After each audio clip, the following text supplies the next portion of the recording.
À la recherche du temps perdu. Ta première intervention, Cédric, dans le cadre de nos activités psychanalytiques, avait eu lieu la première fois en 2009. La suivante, notre rencontre, dernière rencontre, c'était ici même, en 2025.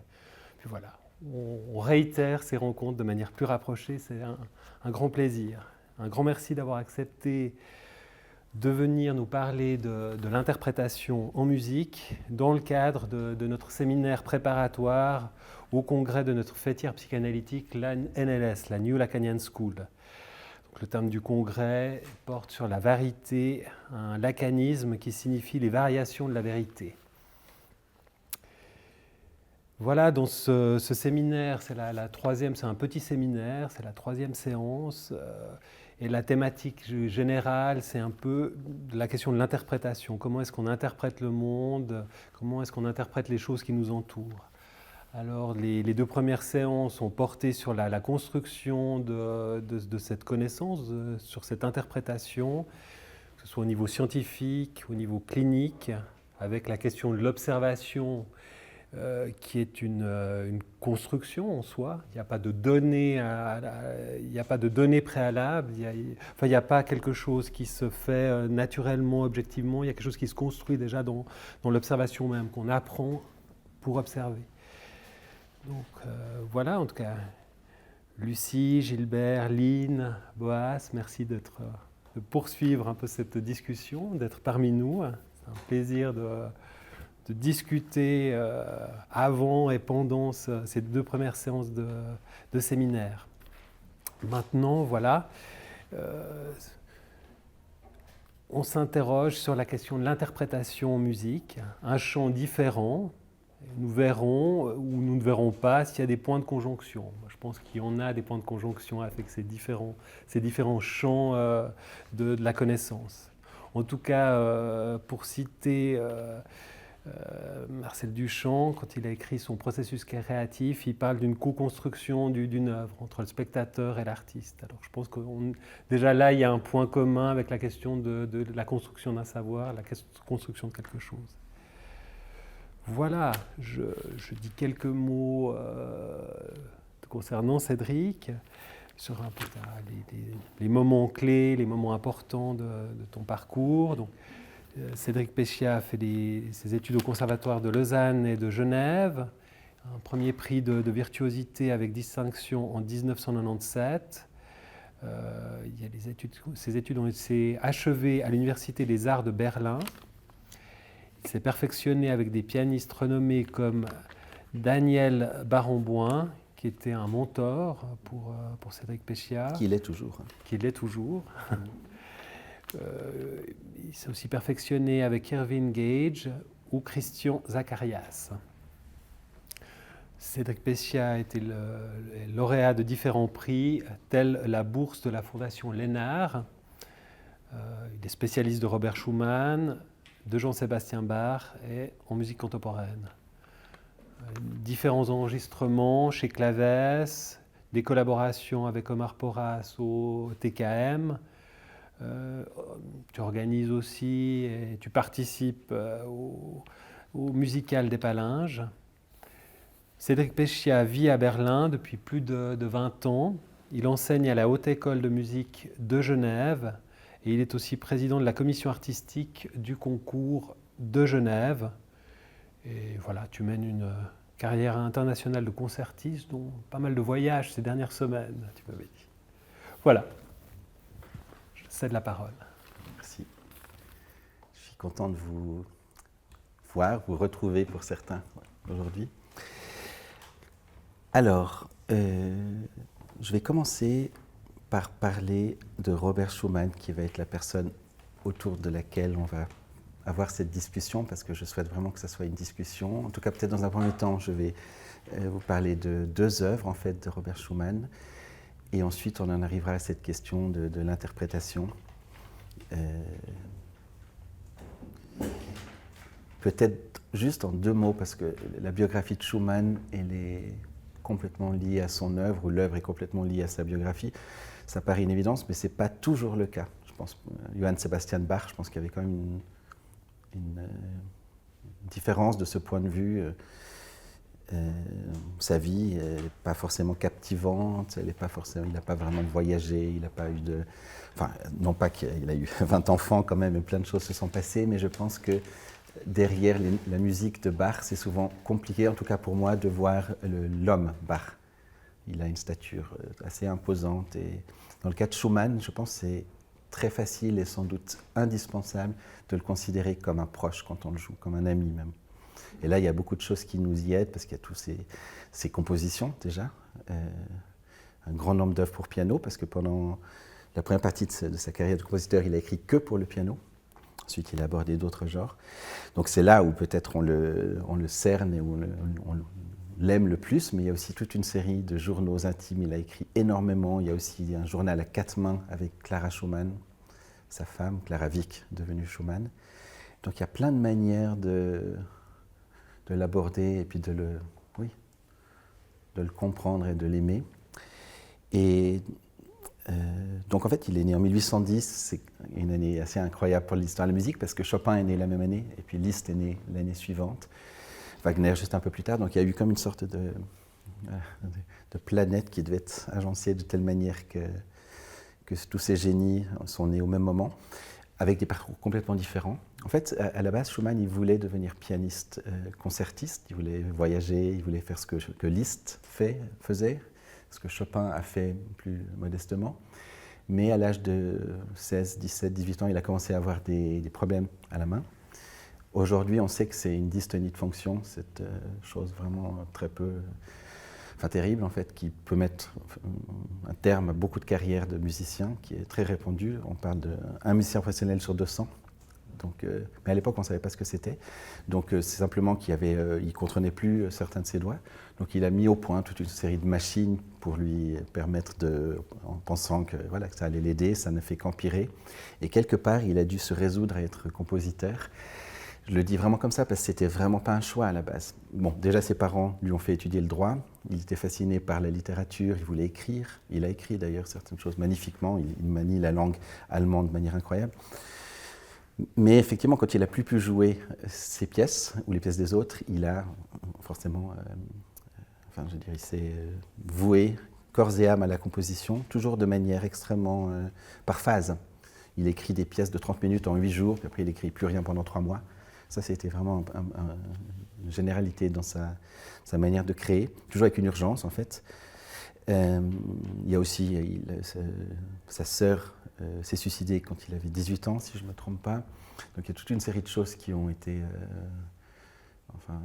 traumatisantes pour lui. Et la pièce que j'ai décidé de décortiquer un petit peu aujourd'hui, il a commencé à l'écrire quand il avait 17 ans. Et c'est, alors à mon avis, peut-être Schubert a écrit ce type de pièce géniale, Mozart sans doute pas. Il lui a fallu 2 ans, 3 ans de plus avant d'écrire vraiment, à l'âge de 20 ans, ce qu'on considère vraiment comme ses premiers chefs-d'œuvre. C'est subjectif ce que je dis, mais je pense que dans l'histoire de la musique, personne n'a écrit aussi génialement et aussi, de manière aussi innovante que Schumann à 17 ans. Donc, il commence l'écriture de Papillon à 17 ans, il termine un peu plus tard, une année après. Et vous allez voir, c'est extraordinaire. Mais avant, parce que on va parler de l'interprétation plus tard, mais je voulais simplement commencer par une autre pièce de Schumann, c'est la première pièce des Kinderszenen, les scènes d'enfants, qu'il a écrit plus tard que les Papillons, il avait une trentaine d'années, 28. Et ce ne sont pas du tout des pièces pour les enfants. À l'époque, il n'avait pas non plus l'enfant. Plus tard dans sa carrière, il a écrit une méthode, des pièces pour vraiment progressivement atteindre des choses de plus en plus riches et difficiles. Mais là, c'est une pièce qu'il écrit pour des adultes, mais qui parle ou qui chante son enfance. La première pièce, elle a un titre très étonnant, Von fremden Ländern und Menschen, des gens, des pays et des gens étrangers, éloignés, étrangers. Je ne sais pas trop comment traduire. Ce fremd, c'est un mot très riche en allemand. Et en fait, il nous comment dire, il cache une voix au milieu. Donc il y a 3 voix en fait. Il y a la mélodie. Donc,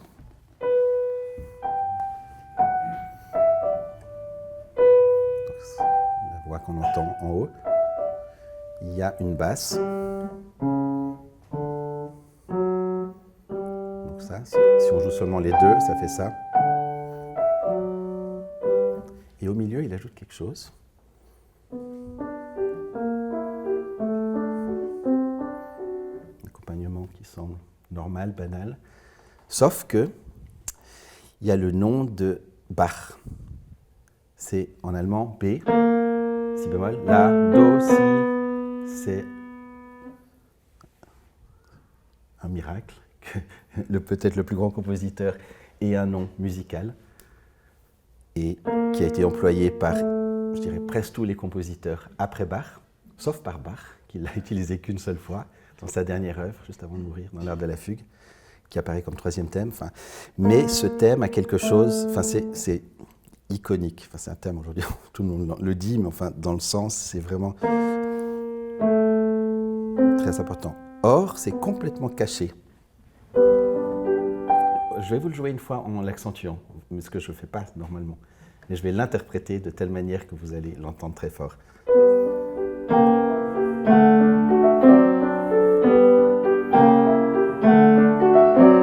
Voilà. Et ça, bon déjà, il faut connaître, savoir qu'en allemand, les lettres sont les notes de musique, les notes de musique sont les lettres. Ensuite, il faut savoir que c'est la signature de Bach, si on veut, et notre décision en tant qu'interprète, c'est de savoir est-ce qu'on le laisse caché, c'est-à-dire à peu près comme ça,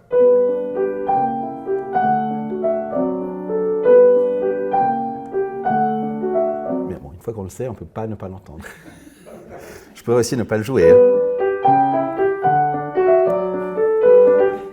Ça fonctionne aussi, c'est pas une musique qui... Enfin, c'est moins bien, évidemment, mais voilà.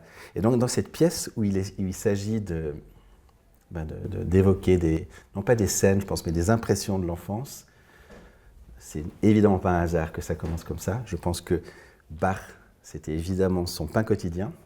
Il l'a travaillé, il l'a transcrit.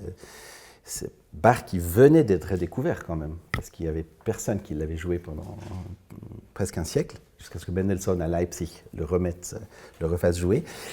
Et donc, il commence cette pièce par cette citation. Et je pense que c'est aussi pour une raison très simple, c'est que Schumann a toujours eu besoin d'être rassuré, de se rassurer. Il avait un imaginaire tellement fort et tellement intense qu'il se perdait très souvent en fait.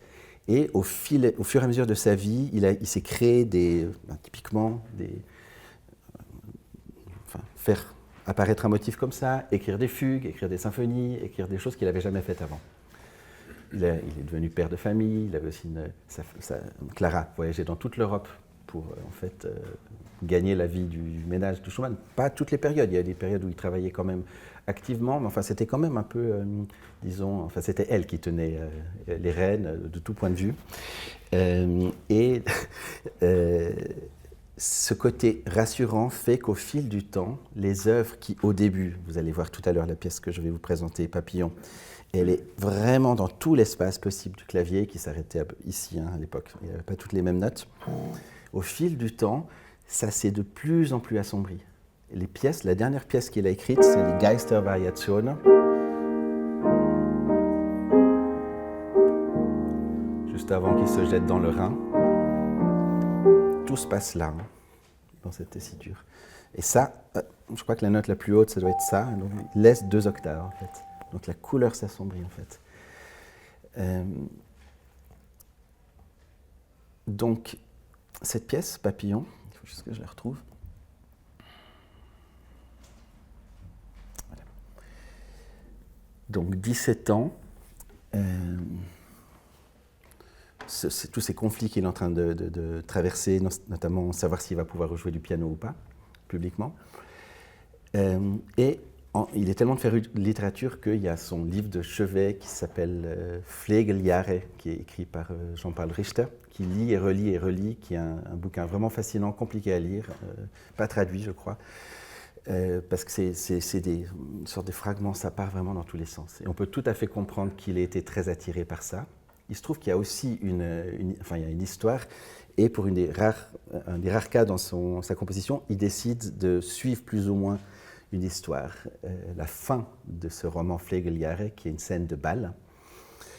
Et en fait, il y a deux frères, Wald et Wult, qui, un est amoureux d'une fille, l'autre un petit peu aussi, un petit peu moins. Mais en fait, un est un très mauvais danseur et l'autre est un très bon danseur. Et celui dont elle est amoureux est un mauvais danseur. Donc, ils s'échangent les masques, parce qu'on parle d'un bal masqué où chacun est déguisé. Ils s'échangent les masques et elle est persuadée que celui avec lequel... C'est des jumeaux, j'ai oublié de dire, avec lequel elle danse est celui qu'elle aime, et en plus, il danse magnifiquement. Et après, bon, le roman est inachevé, après on ne sait pas trop ce qui va se passer, mais en tout cas, il y a ce moment à la fois très fort, très dramatique, et aussi l'autre frère qui observe la scène. Donc ça, c'est tout ce qu'il a essayé de mettre en musique. Il y a même certaines personnes qui ont écrit sous chaque pièce exactement quel passage du roman est abordé. Au-delà de ça, ça peut aussi s'écouter sans connaître l'histoire, mais je pense que cette question du double, des masques, elle est très importante, parce que quelques années plus tard, elle va amener Schumann à pousser la chose tellement loin qu'il ne va plus signer ses partitions de son propre nom pendant une période. Notamment ce qui est un de ses plus grands chefs-d'œuvre, les Davidsbühne, le Tensei opus 6, où chaque pièce est signée soit Florestan, soit Eusebius. Florestan étant la part fougueuse, la part emportée, révolutionnaire de Schumann, l'autre étant Eusebius, le rêveur, presque même l'apathique, et vraiment grand écart. Et certaines pièces sont signées des deux noms, parce qu'elles ont un passage rapide et un passage plus lent. Donc tout ça était en gestation à ce moment-là. Ils n'existaient pas encore, ces personnages imaginaires. Ils ne les avaient pas encore conçus. Après, avant d'en arriver là, il y avait d'autres personnages. Il y avait aussi le maître Rero, qui était le père de Clara Wieck, le méchant prof de piano qui ne voulait pas que sa fille aille avec Robert Schumann. Donc lui, il représentait la rigueur, le côté très strict. Mais ensuite, il a éliminé pour ne garder que ces deux extrêmes. Et c'est ce que je disais aussi tout à l'heure, en fait, au fil du temps, il a essayé de trouver une sorte de milieu. Et en fait, il y est arrivé. Dans ses compositions, je pense, des 10 dernières années ou 5 dernières années, avant qu'il se jette dans le Rhin et qu'il soit interné, parce qu'après, il n'a plus rien composé. Il a essayé de faire des petits exercices, mais il n'était plus contrepoint, mais il n'était plus dans la capacité de le faire. Et au fil du temps, effectivement, donc, de moins en moins d'extrêmes dans le clavier et une sorte de milieu entre Eusebius et Florestan. Vraiment quelque chose qui a encore des moments comme ça emportés, mais plus trop dans le fond. Et puis le côté tranquille d'Eusebius, lui aussi, est toujours comme un tout petit peu plus animé qu'avant. Donc ça, je crois que c'était vraiment une recherche qu'il a vraiment... Enfin, c'était vraiment ce qu'il voulait, ce dont il avait besoin, en tout cas, de trouver ce milieu. Donc encore une fois, là c'est vraiment en gestation, mais il y a déjà ces deux caractères. Donc ce que je vais faire maintenant, je vais simplement traverser quelques passages de cette pièce. Papillon dans le sens papillonnage, sans doute. Cette scène de bal avec tous ces gens, toutes ces petites histoires, toutes ces petites intrigues, tous ces mini-drames ou gros drames, je ne sais pas. Peut-être aussi le côté de Larventanz en allemand, c'est une partie de ce qui était dansé, en fait, ce passage on dit larve en français? La larve, avant le papillon?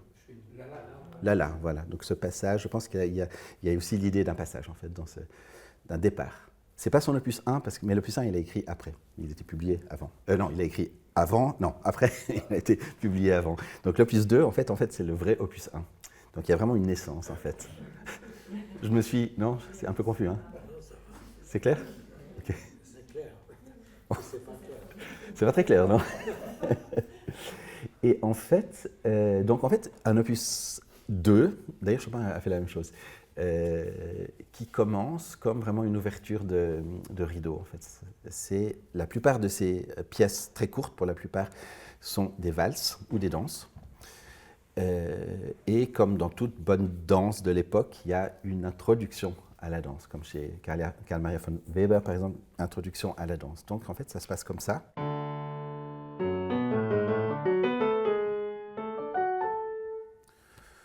Donc en fait, déjà, il y a cette envie de s'élever. Il part de là, et il va jusque-là. Donc il parcourt déjà quasiment plus de la moitié du piano, avec cette idée de question, à mon sens. Il y a une note très dérangeante, celle-ci. En fait, c'est ce qu'on appelle un triton, c'était l'intervalle diabolique et interdit pendant longtemps dans l'histoire de la musique.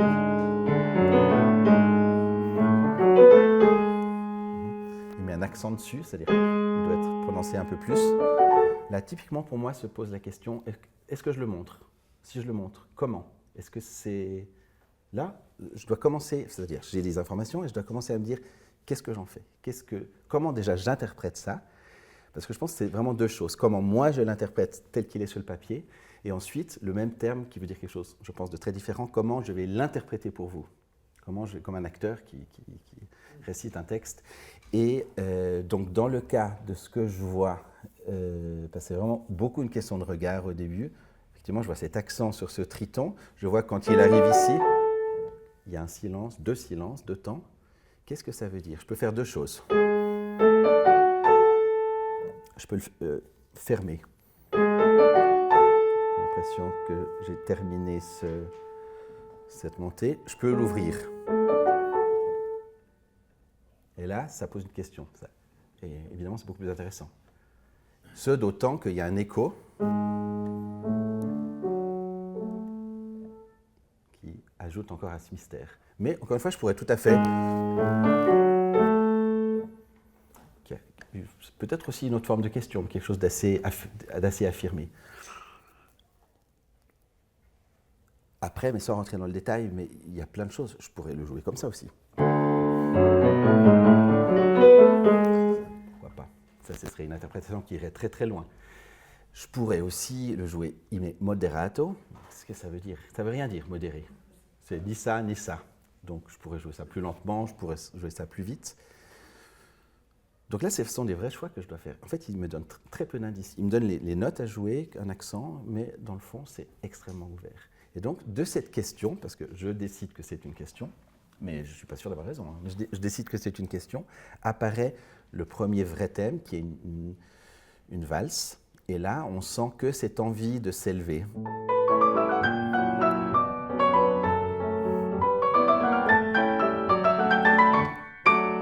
Donc là, on atteint le sommet, en fait. Quelque chose de très frais, d'extrêmement... La main gauche a le rythme de valse. Très traditionnel. Plusieurs personnes auraient pu écrire ça à l'époque de Schumann. Par contre, c'est 4 mesures complètement folles, en fait. C'est même pas une modulation, c'est du zapping, en fait. Il est sur la chaîne A, et hop, il est... C'est un truc complètement avec ses chromatismes. Et je pense que, encore une fois, 17 ans, pour en arriver là, franchement, je ne sais pas d'où ça vient. C'est pas qu'il n'y avait pas eu des gens très audacieux avant, mais ça, personne, ce type de modulation, personne l'a fait vraiment. Ensuite, il y a aussi typiquement une sorte de petit signal qui nous donne cette note à la main gauche, qui est un sol, et là on a un sol dièse, donc c'est une grosse dissonance, c'est vraiment... C'est ça en fait. Là aussi, je peux décider, soit je la montre, soit je la cache.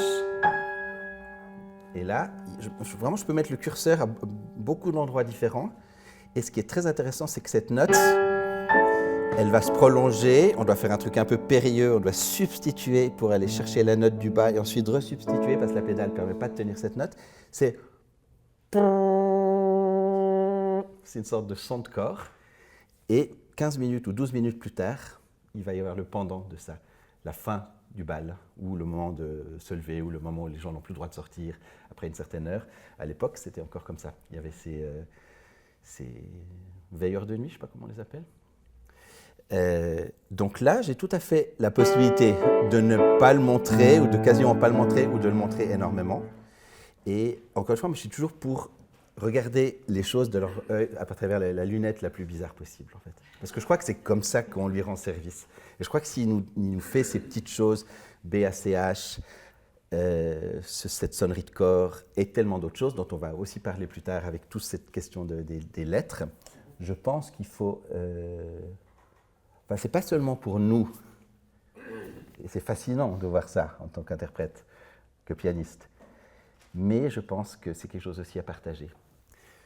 Toute petite parenthèse, il y a dans cette œuvre incroyable qui s'appelle Humoresque. Nous, on a toujours deux portées en piano à cette époque. La main droite et la main gauche, des fois ça se croise un peu, mais globalement c'est toujours comme ça. Et en fait, dans une de ces pièces qui s'appelle Humoresque, il a écrit en tout petit une voix au milieu, une portée au milieu, et ça s'appelle Innere Stimme, la voix intérieure. Et on ne sait pas du tout ce qu'on doit faire. Alors certaines personnes la chantent. À jouer, c'est très inconfortable parce qu'on doit répartir ça entre deux mains. On peut l'entendre intérieurement, on peut demander à quelqu'un du public de la siffler, je ne sais pas.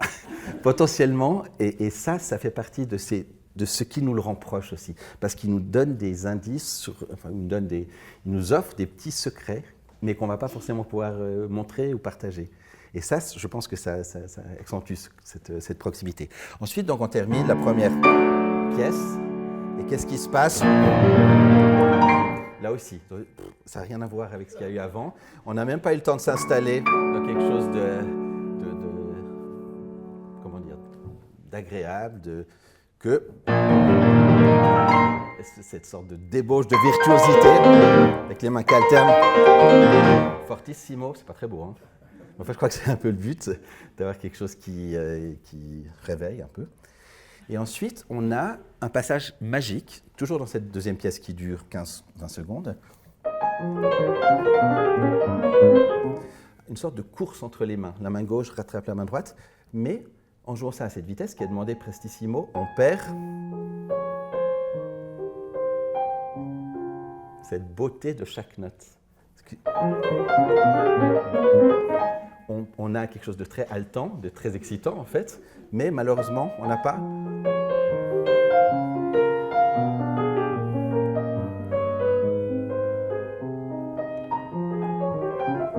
Vous voyez, donc là, moi, je dois aussi prendre une décision très importante. Comment est-ce que je vais gérer ce passage ? Moi, je pense que ça doit être envoyé comme ça, et qu'il y a ce côté, justement, haletant. Ensuite, on a une sorte de truc super sérieux, c'est peut-être le maître Raro dont j'ai parlé avant. Schumann, apprends ton contrepoint, fais tes exercices et tout.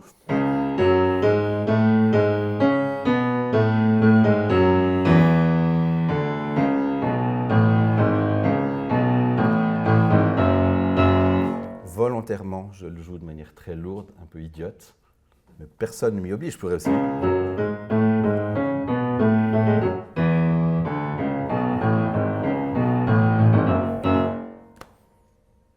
On ne sait pas. Hein. Mais après, ça revient et il fait un canon, donc il fait les deux voix font les mêmes notes, mais décalées.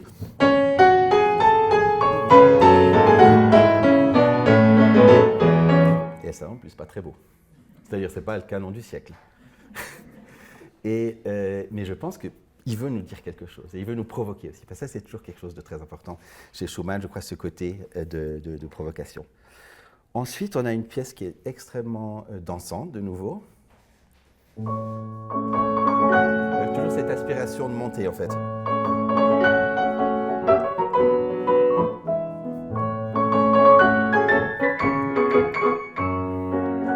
Là, il y a relativement peu d'ambiguïté. Je pense que c'est une pièce qui a besoin d'un certain tempo pour avoir un rebondi qui fonctionne, parce que si on joue trop lentement, c'est paradoxalement plus difficile de rebondir. Ensuite, tout semble, encore une fois, assez normal, et de nouveau, il nous fait ça.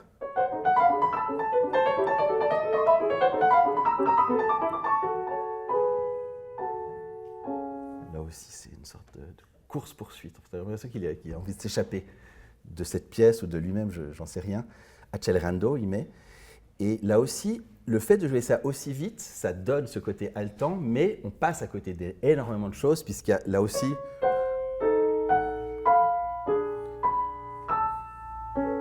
une grande subtilité harmonique d'écriture. Et ensuite, à ce moment, là, juste à la fin de l'épisode, ce moment de grande solitude, je pensais, en fa dièse mineur. Et ensuite, ça repart. Ça, c'est une fausse note, en fait, voulue. Normalement, c'est ce qu'on attend. Extrêmement expressive, là aussi super audacieux harmoniquement. Vraiment, c'est le gamin turbulent, encore une fois, cette question de la provocation, elle est très importante. Et je pense qu'il a tellement, il y a cette liberté absolue, en fait, il a vraiment peur de rien. Ensuite, alors, je ne vais pas détailler toutes les danses qui vont venir, mais il y a une polonaise. Il se trouve que la madame dont il est ou ils sont amoureux est polonaise. Donc, petite polonaise, c'est une danse qui était très en vogue à l'époque. Ensuite, il y a le premier moment de vrai désespoir.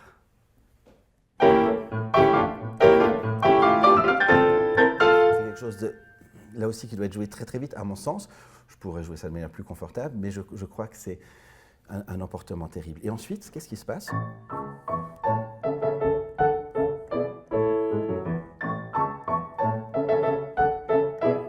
Une fanfare. Quelque chose de complètement dans le canon de ce qui se fait à l'époque en Allemagne. Je pense qu'à chaque coin de rue, on entend ce genre de choses. Ensuite, l'élément dramatique revient. Et là, il y a un moment, de nouveau, d'une immense solitude. Ça se termine comme ça, cette pièce véhémente, et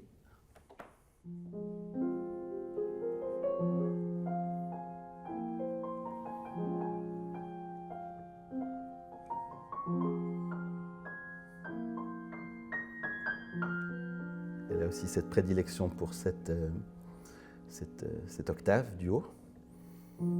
Et ce que j'aimerais encore une fois montrer, c'est qu'on termine ici et on continue comme ça. Donc là, c'est une relation qui n'est pas du tout courante à l'époque, de passer de cette tonalité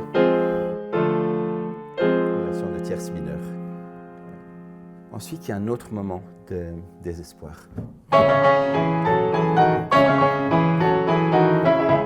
Et ça qui tout à coup devient beaucoup plus légère en fait. Mais il récidive. Deuxième fois.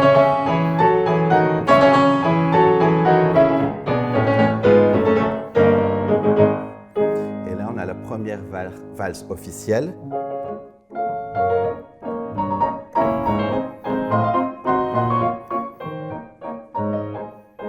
Et tout ça est repris. Après, on a de nouveau un truc assez bizarre. On a l'impression qu'harmoniquement, il est très instable, en fait. Il ne sait pas où il est, en fait. Et il ne sait pas où aller non plus. Donc, ce qui est vraiment fascinant, en fait, c'est qu'au moment où je joue ça, en fait, ce n'est pas tant ça qui est important. Ce n'est pas tant le texte que je lis. Évidemment, c'est important, parce que sinon, on ne pourrait pas jouer. Mais c'est ce qui s'est passé avant, en fait. Où il en est. Comment il en est arrivé là. Et ça, je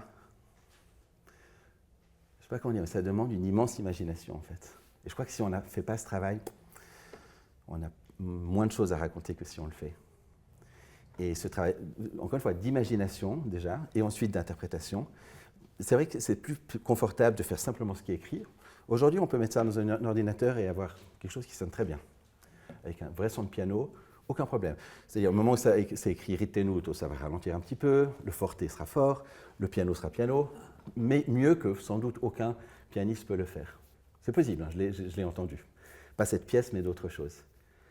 Et je crois que de par ce fait, nous devons interpréter encore plus, à rechercher, à être personnel, à ce qui est venu avant, vraiment. Moi, c'est cette image de Schumann en train de composer, je ne sais pas pourquoi, je me suis créé tout un imaginaire, toute une histoire même. Je l'imagine, le travail de composition est déjà quelque chose qui est, enfin, j'ai un peu composé, mais vraiment pas des choses que j'oserais vous jouer, mais je sais un petit peu ce que c'est cette sorte de transe ou d'effervescence ou de tout à coup, quand une idée arrive, c'est ces moments miraculeux. Et là, il y en a des idées, mais il y en a 4 par page. Et donc, j'essaye d'avoir Schumann à côté de moi et de me dire, voilà, il est en train de composer cette pièce. En plus, c'est d'autant plus tragique qu'il n'arrivait pas à jouer. Enfin, c'est tragique parce qu'il n'était pas capable de jouer la musique qu'il composait. En tout cas, pas de la main droite. Et donc, d'autant plus, je pense qu'on sent ce conflit. Ensuite, il y a une pièce qui est... alors, pour le coup, très papillonnante, je ne sais pas si ça se dit. On a l'impression que là aussi, il est un peu dans le noir et à tâtons, il cherche son chemin. Et ensuite, il y a une sorte de...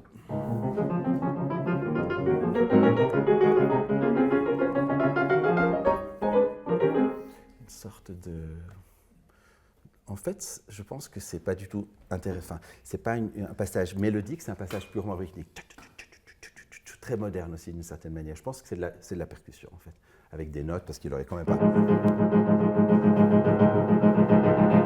Il n'a pas osé faire ça, mais je pense que c'est ça qu'il voulait représenter. Ensuite, on rentre de plus en plus dans le cœur de cette scène de bal. On arrive à l'avant-dernière pièce. En fait, les dernières pièces, elles sont un peu plus longues tout à coup. Il y a plus d'histoires encore qui se passent. Et là, on a l'impression, et je trouve que ça c'est un effet fascinant qui n'avait pas encore, à mon sens, été utilisé dans l'histoire du piano, c'est presque cinématographique. En fait, ça commence là.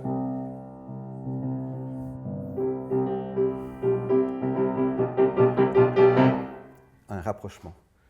Des gens qui jouent cette musique, une fanfare ou je ne sais pas quoi, et il y a cet effet, tout à coup, ils nous arrivent dessus en fait. Ça devient de plus en plus fort jusqu'au moment où ils étaient dans la ville d'à côté et ils arrivent. Lisa, j'ai perdu ça, j'espère que c'est pas grave. Contrôle. En fait, donc là, c'est la fanfare dans toute son explosion en fait.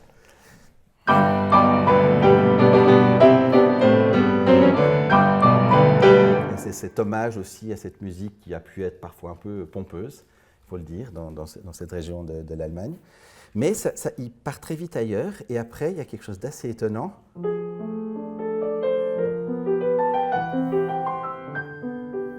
Ça vous rappelle quelque chose?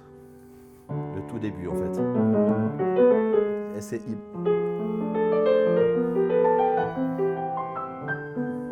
Et ensuite, il demande un effet absolument incroyable, et là aussi qui n'existe pas avant, c'est-à-dire de garder une pédale pendant 4 mesures et de créer des immenses...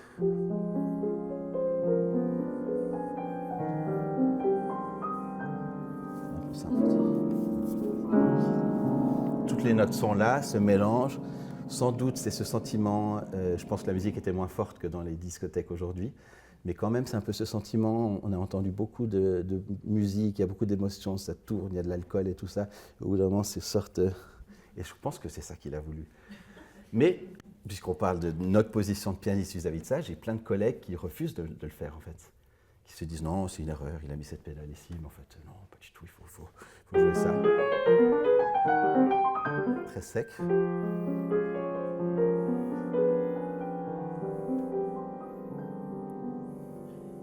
Et si on ne ressent pas une sorte de gêne, je pense que c'est de ma faute. Je ne l'ai pas assez bien fait. Je crois que c'est tellement... Et après, les choses reprennent. Assez normalement. Ensuite, il y a la scène principale, la scène de bal, et dans la partie du milieu, et je pense ce moment où ils se regardent dans les yeux. La princesse et le frère déguisé, le bon danseur en fait. Et ça c'est un moment un petit peu hors du temps. Schumann en a écrit énormément de ces pièces qui sont en lévitation en fait. Donc c'est déjà très haut. On n'a pas forcément les toniques, c'est-à-dire les fondamentales des accords en bas. Donc c'est cette idée vraiment qu'on est là, que le temps s'est arrêté aussi. Et ça c'est une chose qu'il fait incroyablement, notamment dans un lied, Montmartre, qui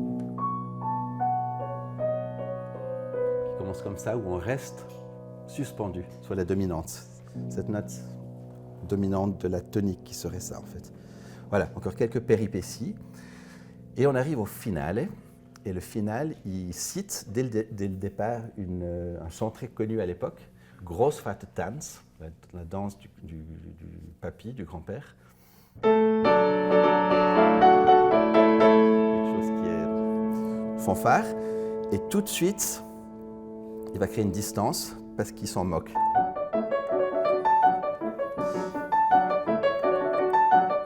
Et de nouveau, cette fanfare. Et après, qu'est-ce qu'il fait? Il va rechercher son premier thème et il va le combiner avec la fanfare. En fait, deux choses qui n'avaient rien à voir à la base, parce qu'il y a ce côté vraiment très cuivré comme ça, et puis la première pièce qui avait ce côté tellement léger, aérien, il arrive à mélanger ces deux mondes.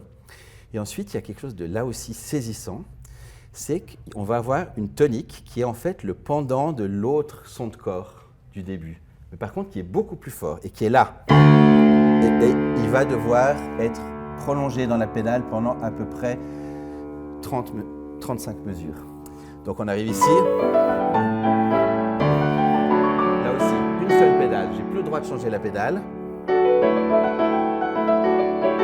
le thème va se décomposer. Donc on a 1, 2, 3, 4, 5, 6, 7. 1, 2, 3, 4, 5, 6. 1, 2, 3, 4, 5. Et là, il y a un son de cloche. 6 heures du matin. Il commence à se faire tard. On va avoir 6 fois de suite ce son. Et là, c'est un moment de suspension. Ça pourrait presque être fini. Et ensuite, il y a de nouveau la sonnerie de corps, mais agrémentée de...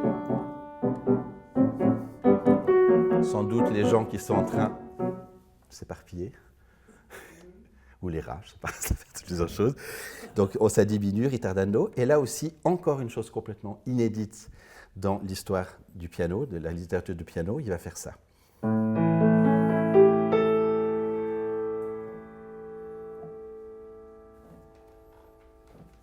Il filtre les notes.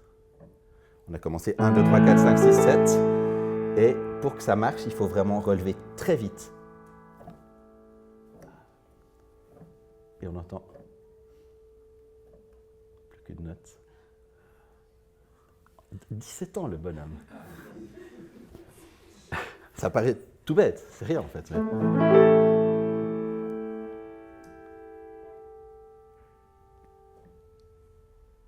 Et il termine par une sorte de...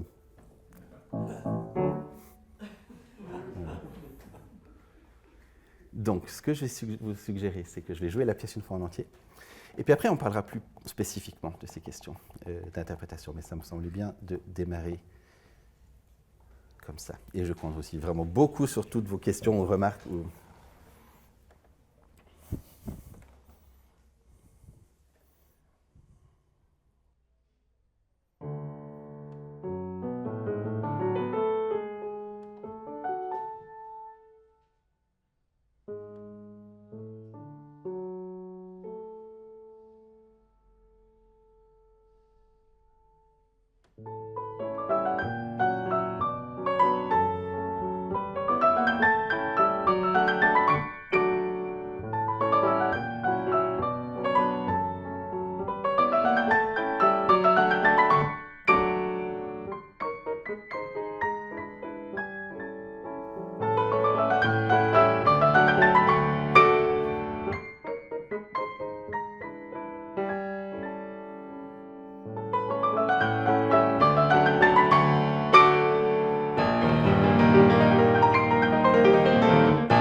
étonnant, n'est-ce pas?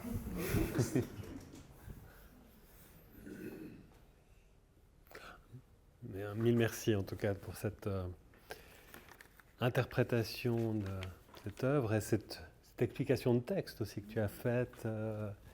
On est dans le thème comme ça de l'interprétation, je pense. Je m'étais fait une réflexion, puis on avait un petit peu échangé, enfin finalement assez peu échangé, mais c'est un style que je trouve chouette. Les choses se coordonnent de toute façon. Moi, je m'étais fait la réflexion que dans le processus créatif, de manière générale, il y avait quelque chose qui va émerger du corps de l'artiste et s'incarner sous forme picturale, musicale ou littéraire. Donc il y a une transposition, une traduction, une interprétation. Chez Robert Schumann, tu en as relevé plusieurs de ces transpositions. Il y a les morceaux signatures, donc avec Bach. Ça peut être aussi des sortes d'acrostiches comme ça, où il montre son attachement à l'être aimé. Par exemple, il y a les variations Abegg, donc ça, La, Si bémol, Mi, Sol, Sol. Et tout est basé là-dessus. Et après... Et ça, c'est le nom d'une personne qu'il a eu aimée étant plus jeune. Ça. Donc c'est un hommage en fait. Et il se trouve que c'est des notes qui fonctionnent aussi, un peu weird, un peu bizarre quand même. Mais après, il a réussi. Il y a aussi donc Carnaval, opus 9 avec H, qui est le nom de la... Donc ça fait La, Si bémol, Do, Si. C'est le nom de la ville d'origine d'une autre personne qu'il a aimée. Mm-hmm. Et peut-être, si je peux me permettre, Carnaval, c'est une pièce qu'il a écrite 3 ans après, et on voit complètement qu'il n'est plus un adolescent. Parce que là, je crois qu'on voit clairement avec ADHD prononcé, sans doute. Et quand il écrit Carnaval, ce sont des pièces beaucoup plus longues, mais c'est aussi une scène de bal. Et d'ailleurs, il y a l'apparition d'un des thèmes de Papillon, ça c'est un truc qui s'autocite très souvent. Et effectivement, toute l'œuvre est basée sur...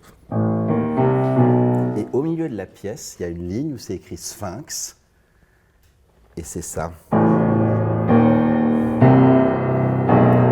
Donc il nous donne la clé en fait, au plein milieu de la pièce. Il y a 3 sphinx en fait. Et là aussi, on ne sait pas si on doit les jouer ou non. Alors, en ce qui me concerne, je l'ai parfois fait en grattant dans le piano, parfois pas. Mais donc là, on a cette liberté. Donc là, encore une fois, tout est basé, mais vraiment tout est basé sur ces 4 notes en fait. Ensuite, comme autre pièce signature, il y a la sonate FAE, donc Fa, La, Mi. C'est une œuvre qu'il a coécrite avec un de ses élèves et avec Brahms. Mm-hmm. Puis là, il reprend la devise romantique Frei, aber, einsam. Mm-hmm. Et puis, il y a aussi tous ces motifs descendants, dissimulant les 5 lettres de Clara. De Clara. Mm-hmm. Et puis, dans l'autre... Geliebte Clara. G, C. Tout ce qui est entre deux. Mm-hmm. Puis la deuxième catégorie de transposition dont tu as parlé, c'est cette mimésis, enfin des morceaux qui miment, qui vont mimer, illustrer une œuvre, une personne, un personnage de fiction, des états d'âme ou le tout en même temps. Tu l'as très bien montré avec Papillon et puis cet épisode du bal masqué donc, qui est tiré. Ça a été édité cette année en fait en français. Il est sorti en français? Ouais, je l'ai trouvé par hasard. Je ne l'ai pas lu, okay. Mais j'ai trouvé. Donc c'est L'âge ingrat de Jean-Paul Richter, qui est un peu la sommité de l'époque. Et donc tu l'as très bien illustré avec ces différents personnages, ces différents caractères, et ces états d'âme. Il y a aussi dans la mimésis, aussi, dans Carnaval, il illustre aussi une pièce où c'est Eusébius, un morceau où c'est Eusébius, donc le rêveur mélancolique, Florestan, le cœur fougueux, aussi dans Carnaval. Et puis tous deux font partie un peu de... Il y a quelque chose d'un peu à la Pessoa avant l'heure, où finalement il a créé Schumann a créé un club des Davidsbündler qui lutte contre les Philistins, contre la bourgeoisie. Et puis l'établissement, et puis il participe Chopin, Paganini, et aussi des personnages imaginaires que sont Eusébius et Florestan. Donc J'ai plusieurs questions. Donc une de mes premières questions, est-ce qu'il y aurait d'autres choses à dire par rapport à ce parallèle qu'on peut faire justement avec Pessoa par exemple, et ces hétéronymes où il se crée plusieurs personnages? Est-ce qu'il y avait d'autres choses? J'ai une conviction, mais c'est démontré nulle part, mais j'ai une conviction que quand Schumann écrivait une pièce qu'il allait signer Eusebius, eh ben, il était complètement. Et que le jour d'après, ou 5 minutes après, il écrivait Florestan, et dans son comportement. Je ne peux pas imaginer que, justement, il n'était pas entre les deux. Et un compositeur, admettons, je ne sais pas, Beethoven qui écrit une musique très fougueuse, évidemment qu'il ressent au moment où il compose ça le besoin d'écrire quelque chose de fougueux, mais je ne pense pas qu'il est dans un état de fougue. J'en sais rien, encore une fois, mais j'ai l'impression chez Schumann, encore une fois, qu'il y avait vraiment le doppelgang, enfin les deux versants, et qu'en fonction de son état, il écrivait une pièce comme ci ou une pièce comme ça. Ces variations d'humeur, ces variations de... Il y a aussi une autre mimésis que je repérais, c'est les... Enfin, je serais intéressé que tu en dises plus, c'est qu'il a pas mal été influencé. Il y avait un médecin de famille qui était aussi peintre, qui s'appelle Carl Gustav Carus, et qui a peint des œuvres très romantiques qui étaient censées un peu procurer un peu soulagement et délivrance. Et puis ce médecin était aussi très intéressé par les questions de l'inconscient. Donc j'ai trouvé, je vous cite, voilà. La clé de la connaissance de la nature de l'âme est à chercher dans le règne de l'inconscient. D'où la difficulté, sinon l'impossibilité à comprendre pleinement le secret de l'âme. S'il était absolument impossible de retrouver l'inconscient dans le conscient, l'homme n'aurait plus qu'à désespérer de pouvoir jamais arriver à une connaissance de son âme, c'est-à-dire à une connaissance de lui-même. Mais si cette impossibilité n'est qu'apparente, alors la première tâche d'une science de l'âme sera d'établir comment l'esprit de l'homme peut descendre dans ses profondeurs. Donc voilà, c'est écrit par ce médecin et peintre. Et je me demandais dans quelle mesure sa peinture ou sa rencontre avec Robert Schumann avait une incidence dans sa musique. Enfin, je sais pas si... Énorme, de même tous les écrivains qu'il a côtoyés. C'était une personne, en tout cas dans l'époque de Leipzig, qui avait une vie sociale très active et qui était une sorte de centre d'attraction de beaucoup de gens. Et encore une fois, il écrivait magnifiquement. Enfin, je veux dire, c'est impressionnant de lire notamment ses critiques, ses articles. Et je pense, pour revenir à ce que je disais avant, je suis non seulement convaincu qu'il avait effectivement le masque Florestan Eusebius, mais je crois qu'il écrivait toujours de la musique pour quelqu'un. Et ça, c'est pas... Et quand je parlais tout à l'heure de Bach, évidemment, il a dû penser à quelqu'un, dédier une œuvre à quelqu'un, mais chez Schumann, j'ai l'impression qu'il a besoin, en fait, de... Donc c'était toutes ces filles qui ont été nommées avec des lettres qui font des combinaisons musicales assez intéressantes, et après Clara, évidemment, mais après aussi sans doute d'autres personnes. Et je pense que ça, c'est quelque chose aussi en tant qu'interprète. Je pense que c'est très important, si cet élément... j'y crois que je puisse aussi partager différemment Schumann avec vous que si je joue, je sais pas, Debussy par exemple. Ça ne veut pas dire que je ne vais pas m'adresser à vous, mais ça ne sera pas tout à fait de la même manière, je crois. Et je crois que idéalement, je ne dis pas que moi je dois me transformer en Eusebius et Florestan, mais un tout petit peu quand même, je pense. Parce que vous avez vu ce côté très chaotique en fait. Ces choses qui finissent pas vraiment souvent et qui débarquent sur autre chose. Ça demande une grande audace en fait. C'est vraiment, il faut vraiment se jeter à l'eau pour jouer ce type de musique. Parce que si, et là on revient à cette question d'une interprétation musicale, si encore une fois on fait que ce qui est écrit, c'est-à-dire tel que le ferait un ordinateur, je pense que ça, tout simplement ça ne fonctionne pas en fait. Et je pense que ces switches, par exemple quand je joue une pièce très rêveuse et tout à coup que j'attaque quelque chose, c'est vraiment un processus qui doit être vraiment se passer très vite. Parce que si j'ai déjà commencé la pièce, c'est trop tard presque. Si je n'ai pas réussi à me mettre dans l'état d'esprit.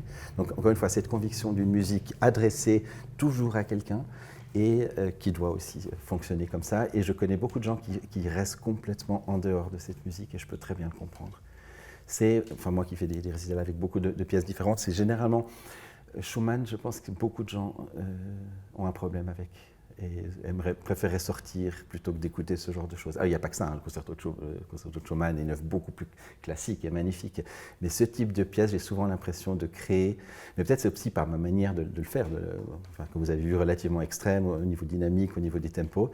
Mais je pense que j'espère être proche de l'idée qu'il avait en écrivant ça, en fait.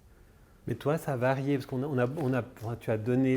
as parlé aussi de la question comment on interprète, etc., en tant qu'artiste-interprète.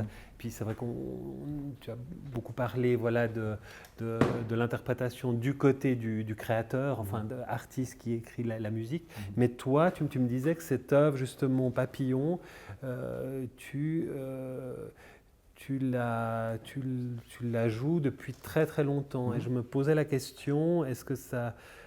tu as un changement dans ta manière d'interpréter cette œuvre flagrante ou en fonction de moments quels ont été un peu tes choix comment tu t'expliques un peu ces variations dans ta propre interprétation de l'œuvre? Alors ça évolue tout le temps, mais toutes les œuvres que je joue. Mais dans le cadre de cette œuvre, en tout cas, la manière que j'ai, quand je travaille la plupart des œuvres, et surtout Schumann, c'est d'ouvrir énormément pendant mon travail le champ de ce qui est possible de faire. Je travaille les mêmes pièces dans 2 tempos différents, avec vraiment, là comme si aussi j'étais des personnes différentes. 3, 4, 5. Quand j'ai enregistré le clavier bien tempéré de Bach, j'ai fait pour la plupart des préludes et des fugues 2 versions complètement différentes. Là, on peut vraiment le faire parce que chez Bach, il n'indique pas le tempo, il n'indique pas la dynamique. Et pour moi, c'est important. Et ensuite, dans le meilleur des cas, c'est-à-dire des jours ou des soirs, et surtout des soirs où on est sur scène, mon état idéal, c'est d'avoir emmagasiné toutes les choses, d'avoir vraiment beaucoup pensé, beaucoup expérimenté. Mais à partir du moment où je joue la première note, je ne suis plus du tout dans une sorte de décision. Je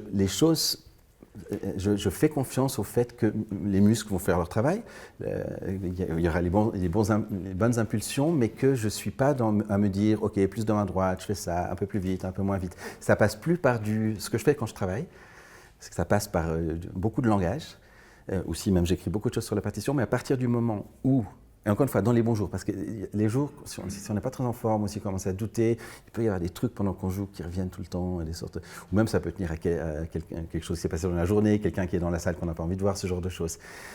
Et ça arrive. Mais vraiment, ce que j'estime être un bon concert, ou en tout cas une partie d'un bon concert, c'est quand je ne suis pas là, en fait.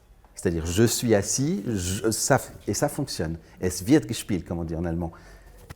Mais ça demande beaucoup de confiance, évidemment, et de préparation. Tu as une préparation, puis après tu laisses aller. Exactement. Ça rejoint un peu notre préparation, je trouve, comme on a fait les choses. On s'est chacun un peu fait de notre côté, puis les choses se font. Voilà.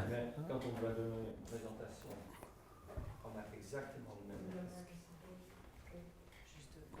Quand on doit donner une présentation de physique, c'est exactement la même chose. On part dans la présentation. Et on ne peut pas s'arrêter, ça part automatiquement. C'est ça. Et si on doit s'arrêter, ça foire. Si on doit s'arrêter parce qu'on est bloqué, donc aussi. Oui. Ouais. Mais je pense que mon impression en tant que public, c'est que ce type là, on parlait tout à l'heure avec Michel, Jean Rondeau, qui est une sorte d'artiste où on a vraiment l'impression qu'il ne sait pas ce qu'il va faire la seconde d'après. Surtout quand il improvise encore plus, mais même quand il joue. Et moi, c'est ce qui m'attire profondément, en fait, d'écouter ce type d'interprète. Après ça, il y a des immenses pianistes, on les entend 5 jours de suite et ils jouent mais exactement la même chose. Alors, il y a des petits changements acoustiques, tout ça, mais voilà, sans doute pour eux, c'est ce qui fonctionne comme ça, et ça peut être même une action magnifique. Mais cette idée de se dire, on va démarrer quelque chose, en plus devant des gens, et on ne sait pas où on va, en fait. Et ça, pour moi, c'est un de mes moteurs principaux. C'est peut-être mon moteur principal d'aller sur scène, en fait. C'est créatif. Oui. Et c'est justement retrouver peut-être un peu de cet état d'esprit quand Schumann était en train de composer ça. Mais ça, c'est une phrase incroyable de dire un bon concert, c'est quand je ne suis pas là. Hein? Donc, je relève ça. C'est parce que si on met ça par rapport à l'analyste dans l'écoute d'un patient en analyse, je pense que c'est aussi assez majeur. C'est-à-dire il y a des choses qui se jouent à son insu. Donc si on se dit que l'analyse, c'est une écoute de l'inconscient, d'une autre scène, si on est complètement avec des idées d'interpréter, de noter, avec des a priori, ça muselle l'œuvre. Et au fond, je me demandais, ça veut dire, quand vous dites qu'un bon concert, c'est quand je ne suis pas là, ça veut dire quoi au fond? Est-ce que ça veut dire être dans un état où vous pouvez être interprété par la musique? C'est pas vous qui interprétez la musique, même si vous l'avez préparée. Vous dites que vous mettez des notes sur les notes, vous décidez, là vous avez montré des choix qui doivent être faits ou qui ne doivent pas être faits, mais qu'il y a un moment où c'est la musique qui vous traverse. Enfin, c'est pas vous l'interprète, c'est la musique qui vous interprète. Enfin, je comprends très bien et je pense que c'est... Alors, quand je dis que je ne suis pas là, je suis pas avec... J'ai pas de mots dans ma tête, en fait. Je suis vraiment dans une expression physique, en fait. Pas de mots. J'ai pas de mots, vraiment. Ça, je pense que là, quand j'ai joué, j'ai eu aucun mot dans ma tête, vraiment. Oui, non, mais ça, c'est... Parce que j'ai le souvenir que je ne sais plus quel linguiste a interviewé Einstein par rapport à sa création en physique. Et puis il disait, c'est quoi qui vous fait fonctionner? Et Einstein lui répond, la pensée sans mots. Je vais vous retrouver qui est ce linguiste qui témoigne de ça. J'ai tout un dossier là-dessus. Oui. Je veux dire, la pensée sans mots. Il faut, c'est quelque chose, c'est un état au-delà, c'est ça. L'œuvre est là et vous n'êtes plus là, ou bien l'œuvre n'est plus là non plus? Parce que après, il y a un ressenti très très fort. Je suis déjà en connexion avec une machine, parce que je crois qu'on peut dire que c'est une machine. Mais en effet, cette question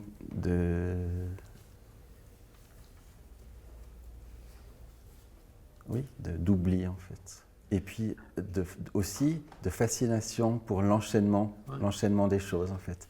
C'est fou parce que une chose qui se passe, qui n'est pas une décision, encore une fois, à partir de mots, c'est pas que je me dis, ok, là je vais jouer vite, fort, comme j'ai dit avant, mais dans les faits, c'est vite ou c'est fort. Et ensuite, en fonction de ce que j'aurais décidé, ça a évidemment une influence sur la prochaine note et sur la note suivante. Donc il y a comme un déroulé, disons, qui s'opère et dont, en fait, je suis pas là, mais je suis auditeur en tout cas. Mais j'aimerais, après je me tais là, mais j'aimerais dire que c'est une expérience incroyable que de nous faire vivre ça.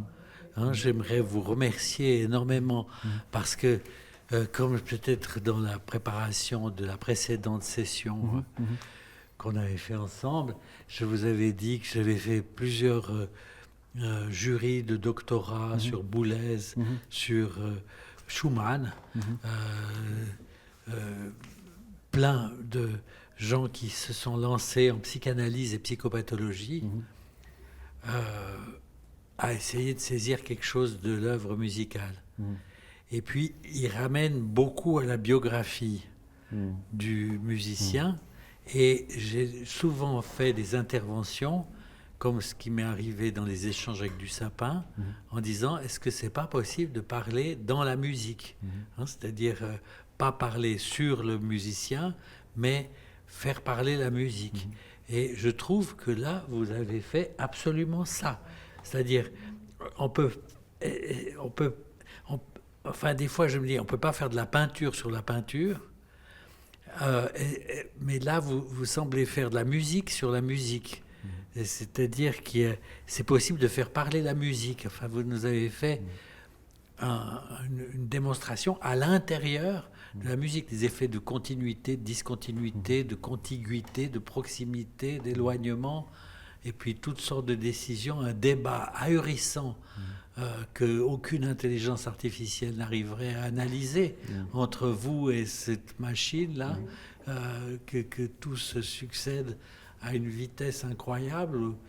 Voilà. Donc en fait, c'est à l'intérieur de la musique que ça se passe. Il n'a pas laissé beaucoup d'indications.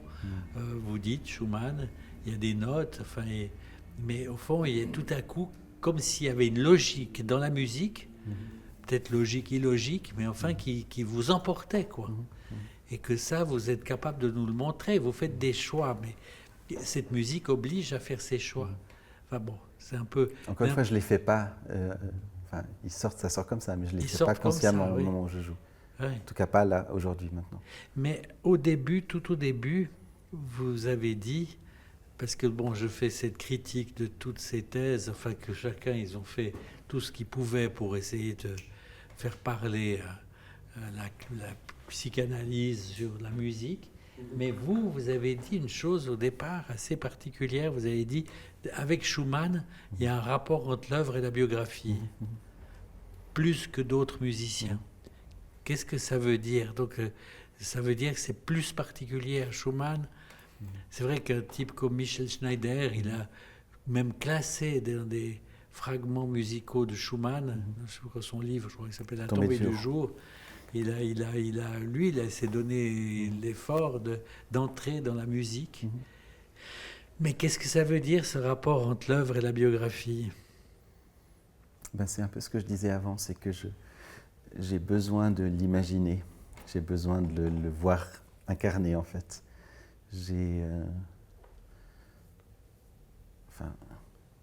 Pour déployer ta propre créativité et ton interprétation. Moi, je ne peux pas faire sans lui. Je trouve que mais ça veut dire que vous êtes joué par lui. Enfin, vous jouez du piano et Schumann joue du Pescia. En tout cas, il y a une rencontre, il y a une confrontation peut-être aussi. Qui joue qui? Qui interprète qui? Après, je ne sais pas ce genre de truc, comment vraiment le dire, mais moi je travaille à Berlin, donc c'est là que j'habite. J'ai un studio de travail et je ne suis pas trop à regarder comment expliquer? Il m'est arrivé très souvent d'être dans mon studio, surtout tard la nuit, et tout à coup j'ai eu cette sensation très forte d'avoir Schumann à côté de moi. Vraiment, très très très fort. Même de sentir un souffle ou quelque chose. Ça va, je crois, sinon je ne me porte pas trop mal, mais là...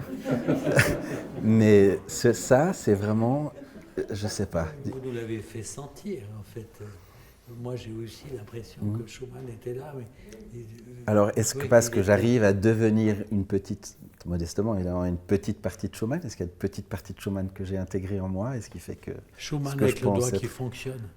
Peut-être, oui. Il y a aussi une chose que vous soulignez, et puis c'est intéressant parce qu'en plus on est dans une lecture d'un séminaire de Lacan sur l'acte psychanalytique, puis je trouve que ça touche aussi, je vais expliquer pourquoi. Et puis aussi par rapport à notre petite discussion juste avant, et tu me demandais, oui, l'interprétation psychanalyste, c'est quoi? Puis je te disais, il y a plusieurs manières de faire, il y a une manière de bombarder d'interprétations qui sont plus ou moins préalables. Donc, ça serait un peu, je trouve, le parallèle de... On a préparé son morceau et puis on le joue tel qu'on l'a conçu.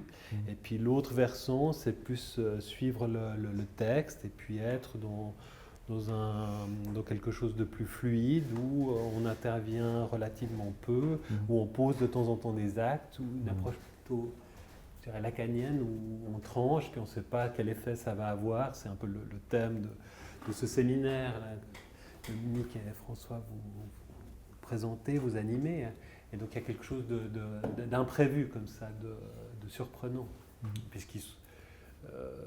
dans l'acte psychanalytique.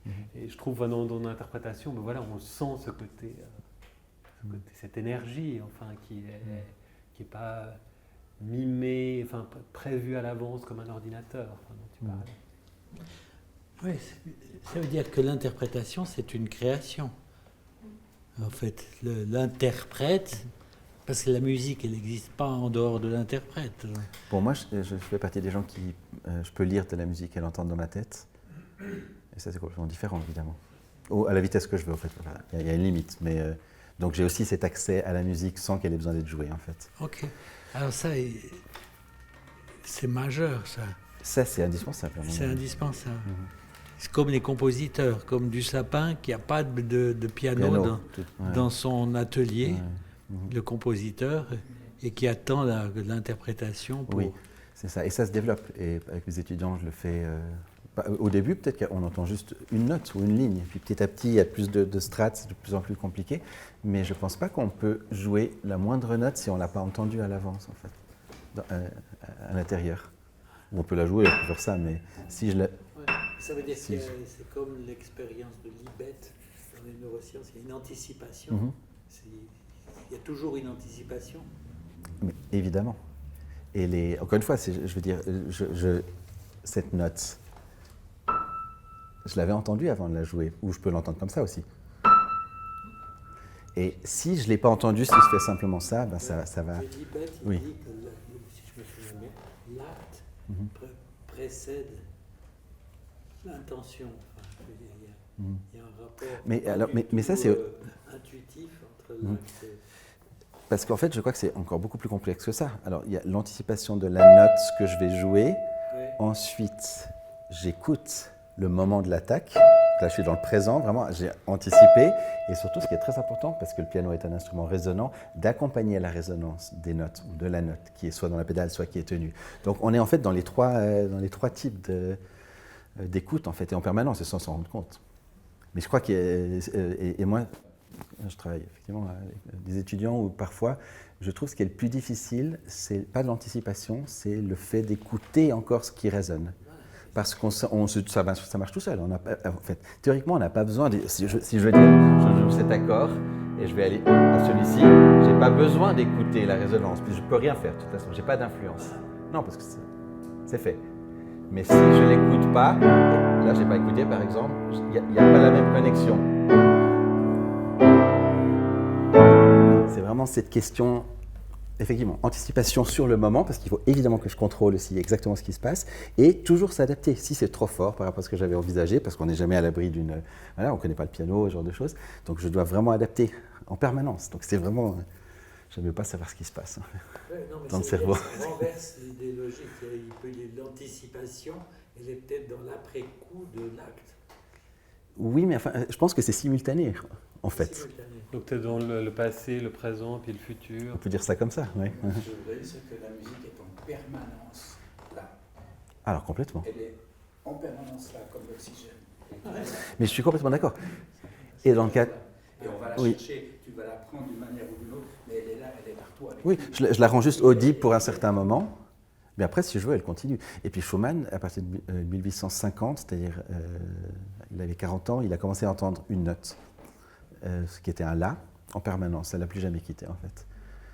Donc ça, c'est une autre problématique aussi, évidemment, mais oui, la musique est toujours là. Elle nous accompagne, elle est en permanence avec nous. Enfin, c'est ce que je crois.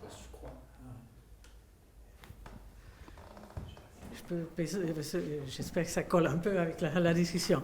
Alors, merci beaucoup. C'était une fantastique expérience d'entendre toutes ces interprétations. Moi, toute jeune, j'ai été mise au piano. Et je pense que c'était un peu l'espoir des parents, mais ça n'a pas du tout joué.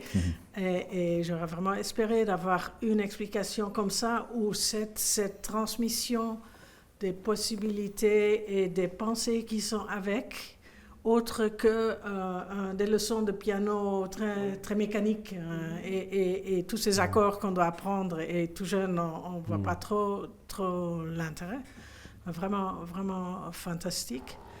Alors, pour changer un tout petit peu de sujet, souvent, quand on a surtout l'art moderne, c'est pas que la pièce d'art qui compte, mais aussi l'histoire qu'on raconte avec, qui génère vraiment la valeur et puis l'émerveillement qui va avec certaines choses qu'au premier coup, on ne voit pas tout de suite.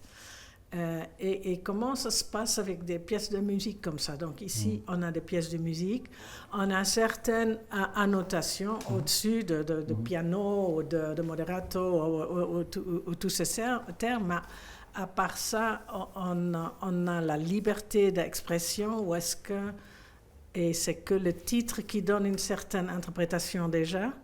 Ou est-ce que ces choses viennent parfois avec une histoire et que par la suite, c'est peut-être, surtout si ce n'est pas fait par le compositeur, que c'est difficile de s'en défaire aussi, qu'on on commence à être lié à une interprétation. Comment ça se passe en général? Alors je pense que pour tous les compositeurs, les signes sur le papier sont un compromis. C'est-à-dire qu'il y a des choses qui doivent être notées pour qu'on puisse avoir un rythme, des notes, mais je pense qu'il y a une grande part qui n'est pas possible d'écrire en fait. Alors oui, il y a quelqu'un comme Scriabine qui commence à écrire énormément d'annotations dans une extase, je ne sais pas quoi, ça peut éventuellement inspirer, mais en fait ça c'est vraiment, je pense, à nous de le faire. Chacun met le curseur où il veut. Encore une fois, entre l'intelligence artificielle ou une machine qui reproduirait ça et quelqu'un qui va faire n'importe quoi, parce qu'on peut, en fait, je pourrais aussi complètement changer des notes, me dire voilà jusqu'où je vais avec ma propre vision, ma propre liberté. Et ça, je crois que c'est à chacun, et je pense qu'au fil du temps, ça fait déjà longtemps que je fais ça, je pense que ce que je recherche de plus en plus, c'est cette liberté, mais que j'essaie, enfin, pour moi, c'est aussi un devoir d'avoir un respect pour certaines choses écrites. Il y a des gens qui vraiment, ils s'en fichent complètement, ils commencent à tout transformer, ou alors je le renomme à mon nom, en fait, dans ce cas-là. Mais je pense que c'est... Et c'est un devoir, en fait, d'avoir cette audace, en fait. Et qu'en fait, qu'est-ce que je veux raconter avec cette pièce? Parce que ça aussi, c'est quelque chose à laquelle je pense. Je veux montrer ce côté éclaté. Je ne cherche pas forcément à créer de la beauté pour la beauté, du beau son pour du beau son. Je veux aussi pouvoir m'amuser. Et en espérant aussi amuser les personnes qui... Je parle de cette pièce en particulier. Hein. Donc à chaque fois, il y a quand même une sorte de cahier des charges de ce que j'ai envie de cocher, en fait, comme... J'ai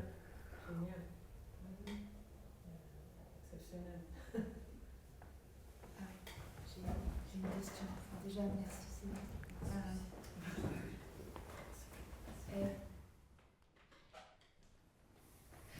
Est-ce que tu as le sentiment ou est-ce que tu as le besoin? Tu as parlé tout au début que c'était très différent quand tu jouais seul, que quand tu jouais en public. Et moi, ça me stresse un peu de parler en public, là. Ça me stresse toujours beaucoup de parler de musique. Je trouve que c'est très compliqué pour moi de mettre des mots sur la musique parce que je viens l'encombrer.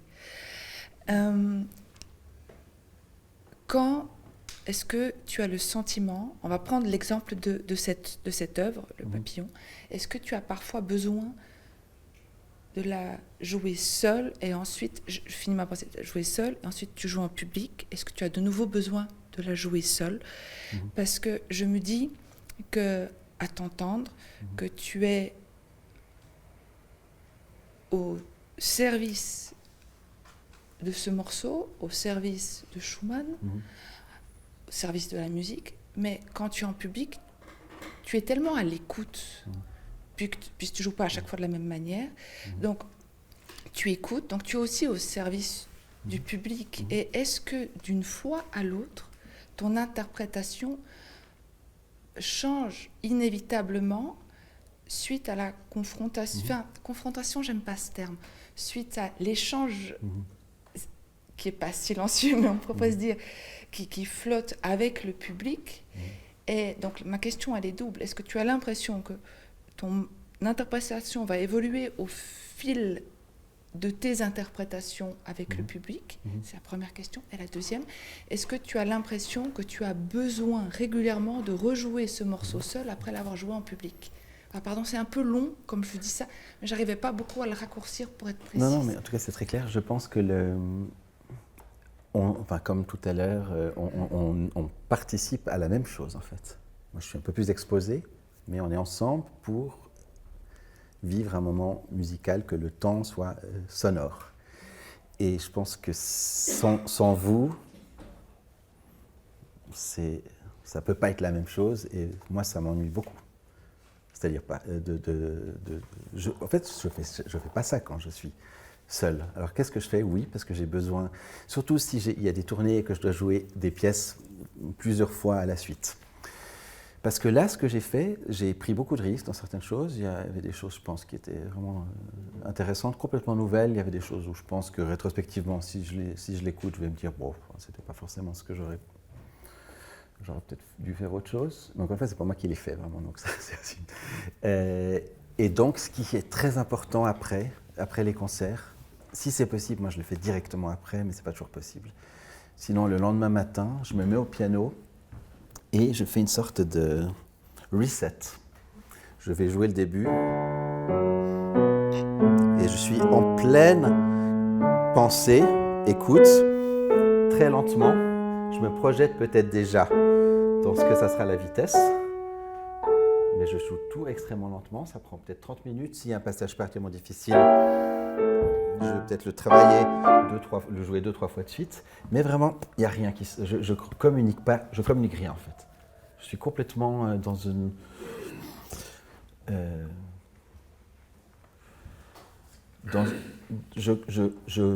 j'ai déconstruit, je pense, la pièce quand je l'ai jouée devant vous, et j'essaie de reconstruire, de remettre des morceaux ensemble. Parce que si je ne le fais pas, je pense que ça peut très vite glisser, en fait, où je perds le contrôle, et si je perds le contrôle, je vais être obligé de penser à ce que je dois faire pendant que je joue, et justement, j'en ai pas envie. Donc je pense que ça doit passer par cette phase, en fait. Et beaucoup de gens l'ont dit, Richter, il en parle dans une interview, lui il faisait systématiquement après le concert, il repassait une fois tout le programme. Interdit que quiconque l'entende, parce que ça, on est vraiment dans le domaine du privé. C'est comme prendre ma douche, j'en sais rien. Quand je fais ça, j'ai pas du tout envie qu'on m'écoute. Parce que je transmets rien. Je suis simplement dans une sorte de reconstruction, je pense qu'on peut le dire comme ça. Je ne sais pas si j'ai répondu à la question. Oui, j'en ai une deuxième. Oui. Qu'est-ce que tu fais des interprétations quand il y a eu des enregistrements des compositeurs? Parce que tu parlais de l'interprétation depuis une partition. Et s'il y a eu des enregistrements, est-ce que ça change, ta manière d'aborder l'œuvre? En fait, c'est super intéressant d'entendre Debussy. On peut entendre des enregistrements de Debussy, on peut entendre des enregistrements de Rachmaninoff, évidemment, et tous les plus récents. Mais la plupart du temps, je pense qu'ils sont exactement dans le même cas, en fait. C'est leur œuvre, donc ils ont sans doute encore plus de légitimité de le faire, et ils changent des trucs. Et je pense que c'est juste une photo d'un moment, mais je ne pense pas qu'on doit imiter ce qui est là. Peut-être un esprit, oui, mais surtout pas. Et ça se distingue souvent beaucoup de la partition. Ils font des choses différentes, simplement, surtout au point de vue rythmique, d'ailleurs. C'est là où ça a le plus d'influence. Donc non, c'est des documents intéressants, mais c'est certainement pas des choses à copier. Il y avait Jean Rondeau, il a sorti ce film de sa tournée qu'il a fait pendant le Covid, et puis on lui posait une question des journalistes à un moment donné, oui, est-ce que vous avez écouté, parce vu qu'il a interprété les variations Goldberg, il a enregistré, est-ce que vous avez écouté d'autres interprètes? Et puis il répondait non, je n'ai pas écouté, simplement pour rester frais par rapport à avoir cette fraîcheur et cette autonomie d'interpréter ce qu'il veut interpréter, en fait. Ça voudrait dire se laisser interpréter par la musique. Je reviens avec ma question. C'est-à-dire, parce qu'à force de trop interpréter la musique, on ne se laisse pas interpréter par Schumann. C'est fini.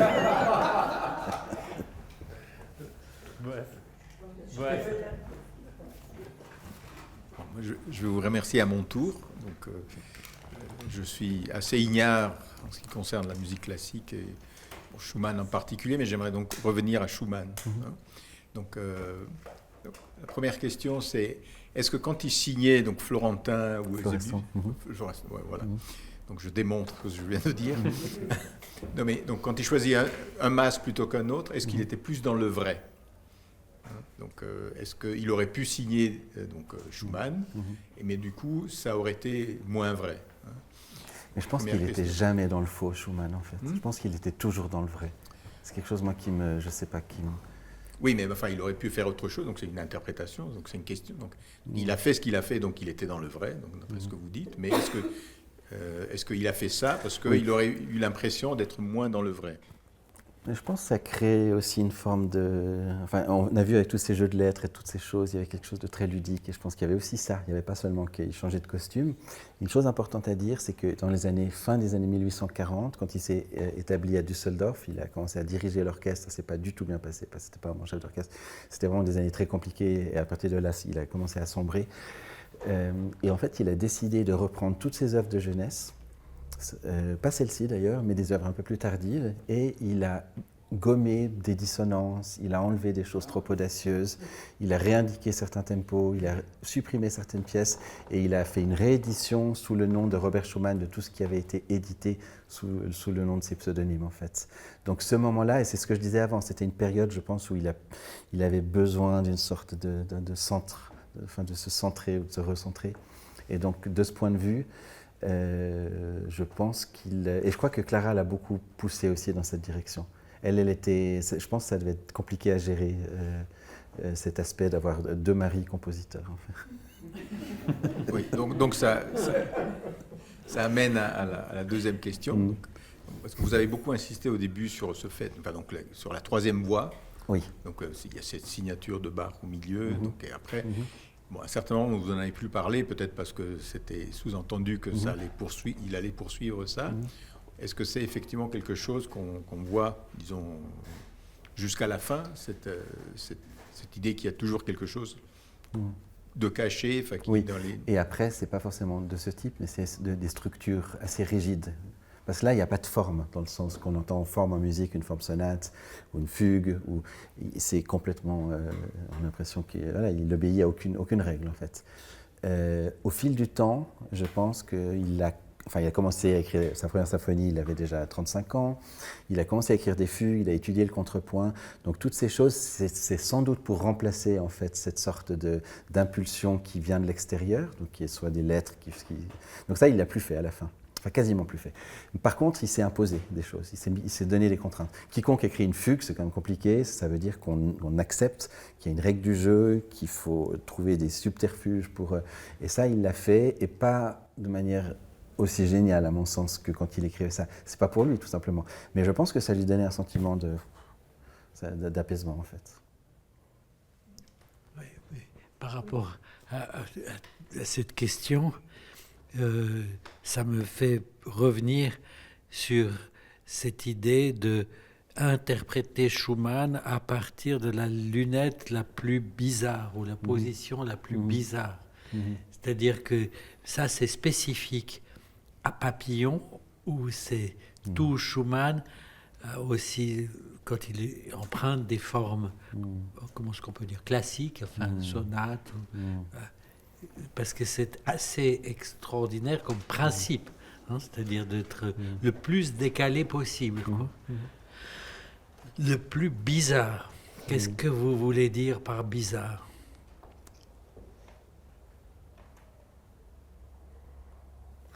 De regarder à travers la lunette, justement, les dissonances, les fins qui n'en sont pas, tout ce qui, dans l'écriture, n'est pensable par aucun autre compositeur.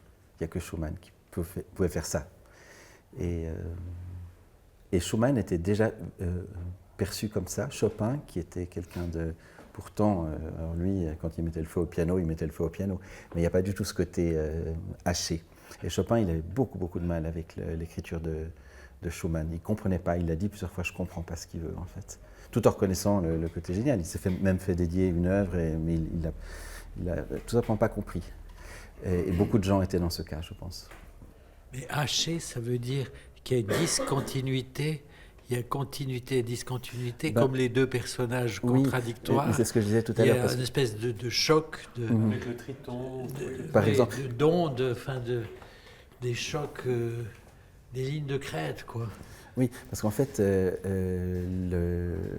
un des principes de rendre une musique intéressante, c'est ce qu'on appelle la modulation. On est dans une tonalité, ce type de musique, après c'est différent. Et on va chercher un autre territoire. Donc harmoniquement, on va se déplacer. Schumann le fait de temps en temps, même souvent, mais ce qui fait aussi beaucoup, et ce que Chopin ne fait pas, c'est ce que je disais avant, c'est du zapping. On est là et on ne se retrouve pas. Donc on ne module pas, on change d'état en fait, ou de contrée, ou je sais pas. Et ça, c'est une des choses qui est pour moi le plus représentatif de Schumann et le plus choquant, en tout cas quand on a une culture musicale de l'époque, à l'époque, et qu'ils ont entendu ça, mais ils se sont dit, mais c'est n'importe quoi, vraiment. Il ne sait pas composer, en fait, c'est un dilettant, ou quelque chose comme ça. Je suis sûr. Oui.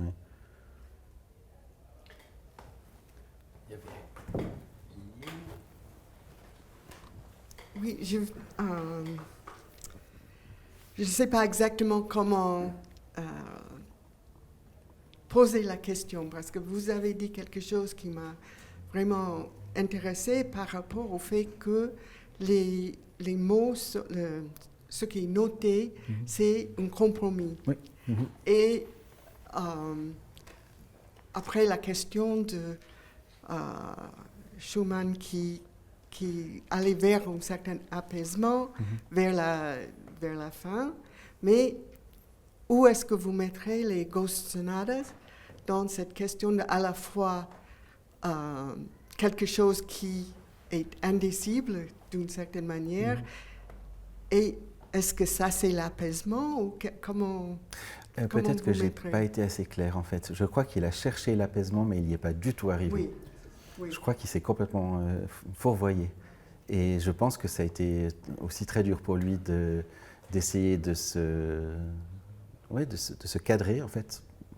Soit que ce soit venu aussi de l'extérieur, je ne sais pas, dans sa vie familiale. Mais il a essayé, mais ce n'était pas pour lui simplement. Et je pense que ça a dû être les 10 premières années de sa création, il invente à chaque fois des formes nouvelles. Il met en musique des poèmes légendaires de la littérature, de la poésie allemande, et il arrive à les transcender. Il y a toujours à la fois la justesse et aussi l'audace. Et au bout d'un moment, on sent que la machine se met un petit peu à caler, en fait, et que ses dernières œuvres sont... Enfin, la dernière œuvre qui a été détruite, juste avant qu'il soit interné, il avait écrit une pièce pour violoncelle et piano, et Clara Schumann a décidé de la détruire, en fait, parce qu'elle a dit à Brahms que ça le monde dans un état qui devait rester privé, en fait. Donc cette pièce n'existe plus. D'ailleurs, il y a le compositeur Heinz Holliger qui a essayé, ça s'appelait des romances, et il a écrit une pièce qui s'appelle Romance Cendre, avec C-E-N-D-R-S, où il essaye de reproduire ce qu'aurait été cette pièce de Schumann, et en même temps aussi des dissonances de son cru. Mais encore une fois, si on regarde... Alors je sais qu'il y a des ardents défenseurs de certaines pièces tardives de Schumann qui disent oui, il est tout aussi génial. Michel Schneider, par exemple, lui, il est très très très critique. Beaucoup, à mon avis, il lui dit que c'est simplement tout à fait nul en fait. Et ça, je ne pense pas non plus. Moi, ça me touche, parce qu'encore une fois, c'est Schumann, mais je vois bien qu'il c'est dur. Je vois bien qu'il rame aussi, et qu'il n'y a pas cette... Donc, je ne sais pas si j'ai répondu à la question. Bon, de toute façon, ce que vous dites, c'est pertinent et intéressant. La question, par exemple,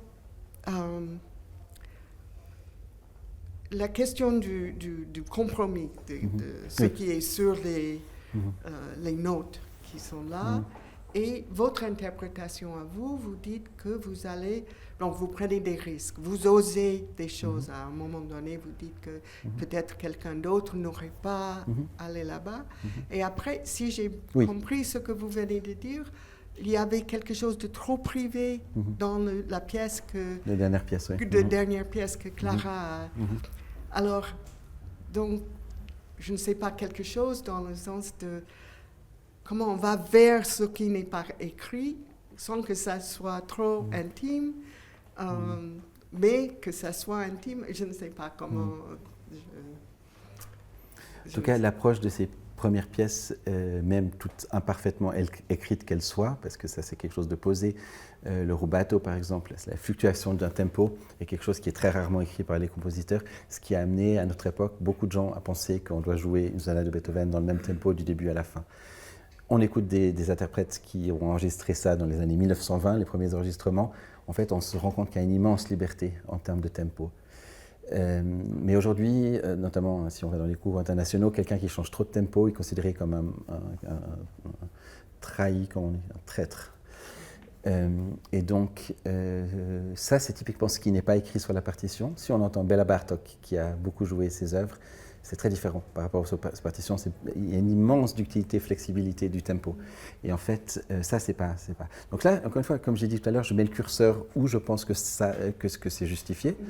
C'est tout à fait mon opinion, c'est tout à fait critiquable. Je pense que, mais en tout cas, tout ça vaut mieux, tous ces essais valent mieux que quelque chose qui est simplement une reproduction de texte stérile, en fait. Et les Ghost Sonata? Les Geistervariationen. Oui, oui. Juste. Bah ça, je l'avais joué il y a... En 2009. Moi, c'est une musique qui me bouleverse. Oui, c'est... Moi... Tu étais là. Oui, oui, oui. Et c'est... À Montbenon. Exactement. Et ça me bouleverse chaque fois. Ça me bouleverse aussi, mais je dois vraiment dire que objectivement, si je regarde la composition, c'est très faible. C'est très mal écrit. Ah, moi je trouve. Et surtout quand on voit ce qu'il a fait. C'est-à-dire, c'est le maximum pour lui. Et on voit qu'il lutte en fait. Il y arrive tout juste.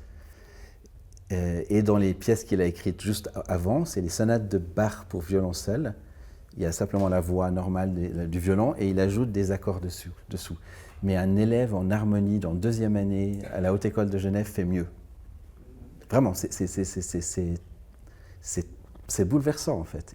Mais c'est ce qu'il arrive de mieux à faire. Mais le contexte des Geistervariationen, le fait que le thème est absolument magnifique, c'est sublime le thème. Mais après, les variations, il rame. C'est vraiment... moi, c'est comme ça que je le vois en tout cas. Mais ça me bouleverse. Aussi dans la richesse des thèmes, enfin, quand on écoute Papillon, il y a tous ces différents personnages, il y a quelque chose qui foisonne. Là, tu le disais avec le clavier, on est dans un monde très restreint. Ça met un peu le rapport entre composition, interprétation et invention, quoi. Est-ce qu'il y a plus d'invention dans certains moments de Schumann que dans d'autres? Parce que quelle est la place de l'invention, quoi? J'ai des inventions, je mets invention. Peut-être c'est pas. Enfin, c'est des fabrications qui n'existaient pas, quoi. Clairement, oui. Okay, et oui. Clairement. Clairement. J'ai retrouvé la pensée sans mots. Einstein, c'est Jacobson, le linguiste Jacobson, qui a écrit sur la pensée d'Einstein, écrit un livre directement sur cette question.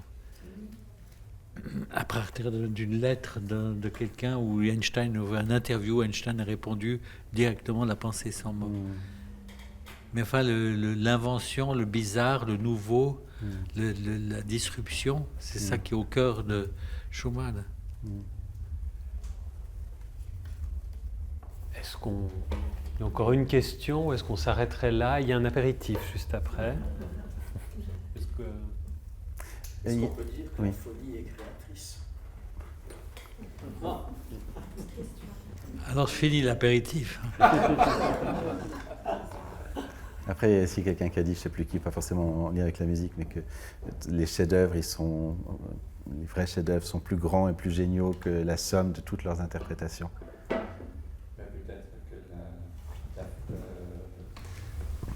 que vous dites la folie est créatrice, mais peut-être c'est l'inverse aussi. C'est la création affolante. C'est joli. Terminons sur ce mot. En tout cas, encore bravo. Merci.